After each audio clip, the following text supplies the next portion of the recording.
Renforcer les fondamentaux en matière de non-violence et de paix, c'est l'objectif que s'est assigné l'Union des femmes du Parti démocratique gabonais et les associations de la société civile gabonaise en organisant ce 19 novembre un séminaire de formation dédié aux femmes qui avait pour thème « Culture de la non-violence et de la paix ». La mairie du 1er arrondissement de Libreville a été le cadre choisi pour accueillir ces moments d'échange et de partage où toutes les femmes d'une seule voix ont tenu à passer un message clair. Nous nous sommes dit qu'il était temps de faire entendre la voix des femmes pour dire non au désordre. Non, nous ne voulons pas revivre 90, pour nous qui avons vécu 90, d'autres ont vécu d'autres événements, mais nous ne voulons pas de désordre, pas de déstabilisation malicieuse de notre pays. Et c'est en ce sens que nous nous sommes dit, nous enlevons nos vestes partisanes pour ne revêtir que des vestes de patriotes et nous allons donc nous mettre debout comme une seule femme pour dire arrêtez, il y a des limites que vous ne devrez pas franchir. La politique n'est qu'un combat d'idées. Pour elle, ce séminaire de formation n'est que le début d'une dynamique qui, dans les tout prochains jours, enregistrera d'autres actions qui permettront de mieux véhiculer leur message. Aujourd'hui, si vous voulez, c'est le renforcement des capacités parce que c'est bien beau d'aller parler, d'aller communiquer, mais il est bon que dans la problématique qui nous réunit aujourd'hui, nous puissions avoir donc des fondamentaux qui nous permettent de mieux nous faire comprendre et de mieux nous expliquer auprès de nos sœurs, auprès des populations. Donc, nous allons, par la grâce donc, du Très-Haut, mettre en place un certain nombre d'actions qui font en sorte que nous devrons pouvoir toucher toutes les catégories des populations gabonaises pour faire entendre notre message. Comme le dit l'adage, ce que femme veut, Dieu veut. Celle du Gabon veut la paix et prône pour la non-violence afin que le Gabon demeure un et indivisible. Représentée par sa présidente, Mme Pépessi Ogouligende, l'ONG Malachi, co-organisatrice de cette journée de formation consacrée à la femme gabonaise qui s'est tenue ce 19 novembre à la mairie du 1er arrondissement de Libreville, qui avait pour thème « Culture de la non-violence et de la paix », a tenu à participer à ce renforcement de capacité. Avant toute chose, il était important pour l'ONG déjà rappeler le dispositif international qui exige que les femmes soient impliquées dans les processus de paix. Et nous voyons ces tensions, même si elles sont latentes.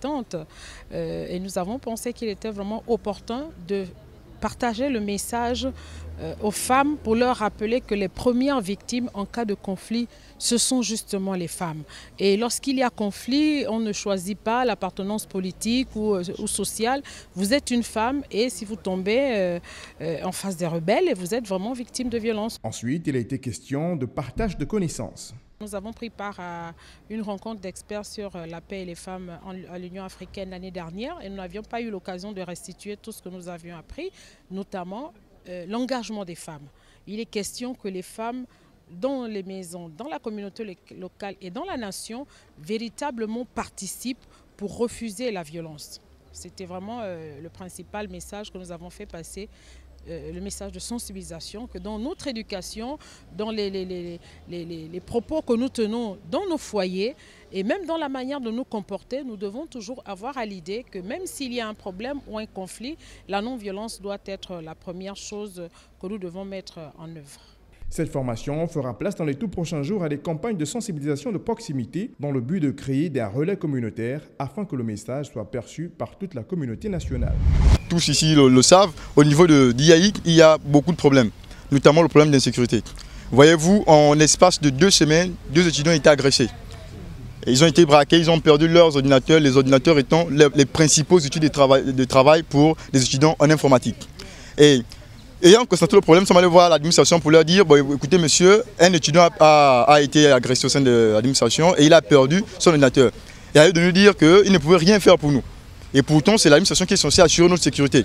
La situation semble on ne peut plus claire pour toutes les personnes qui ont fait le même constat que nous lorsque les étudiants de l'Institut africain d'informatique ont barricadé l'entrée principale de leur établissement pour des raisons multiples, dont l'insécurité qui sévit au sein même de ce temple du savoir, fréquemment visité par des voyous et malfrats, qui ont pour principale victime les étudiants de 7 établissements sous-régionaux. Ici, c'est une école internationale. Il y a des étudiants qui reviennent de plusieurs pays d'Afrique centrale pour venir étudier ici.